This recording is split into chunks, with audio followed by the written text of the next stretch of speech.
ওই বারবার ফিরে যায় tu liberazione, tu perfezione senza একটি নতুন সংস্কৃতি চর্চায় পারে সকল কুসংস্কার, মিথ্যাচার, ভণ্ডামি আর পুরাতনকে ভেঙে একেবারে নতুন সুস্থ সংস্কৃতি ন্যায় স্বচ্ছ জীবন সৃষ্টি করতে।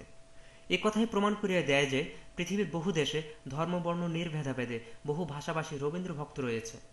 ইতিহাসের ঐতিহাসিক নগরী রোমে বিশ্বকবি রবীন্দ্রনাথ ঠাকুরের ১৫০তম জন্মবার্ষিকী উপলক্ষে বাংলাদেশ দূতাবাসের সহযোগিতায় এই প্রথম ফ্রান্সিসকার একক রবীন্দ্রসঙ্গীত সন্ধ্যা অনুষ্ঠানের আয়োজন করা হয়েছে।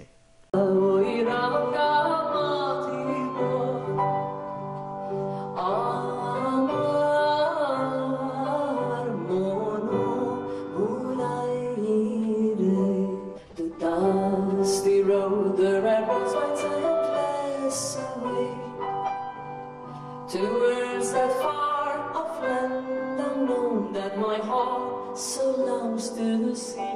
ইতিহাসের আলোকে এই ধরনের আয়োজনে বাংলাদেশ দূতাবাসের রাষ্ট্রদূত মাসুদ বিন মোমেন বলেন, Bangladesh Embassy is proud to be one of the sponsors of this event. Tagore was a great unifier himself. His songs, poems and writings have universal appeal and goes beyond any caste, creed or nationality.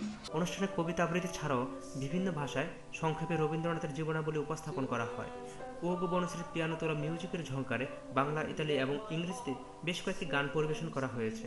ফ্রান্সিসকার মনমুগ্ধ করা সঙ্গীত অনুষ্ঠানে উপস্থিত ছিলেন বাংলাদেশ, ভারত, শ্রীলঙ্কা ও Philippine দূতাবাসের প্রতিনিধিগণ এবং Italy সহ বিশ্বের বহু দেশের রবীন্দ্র ভক্তবৃন্দ। এই ধরনের অনুষ্ঠানের ধারাবাহিকতায় বিশ্বজুড়ে শীঘ্রই ছড়িয়ে পড়বে বাংলার সংস্কৃতি।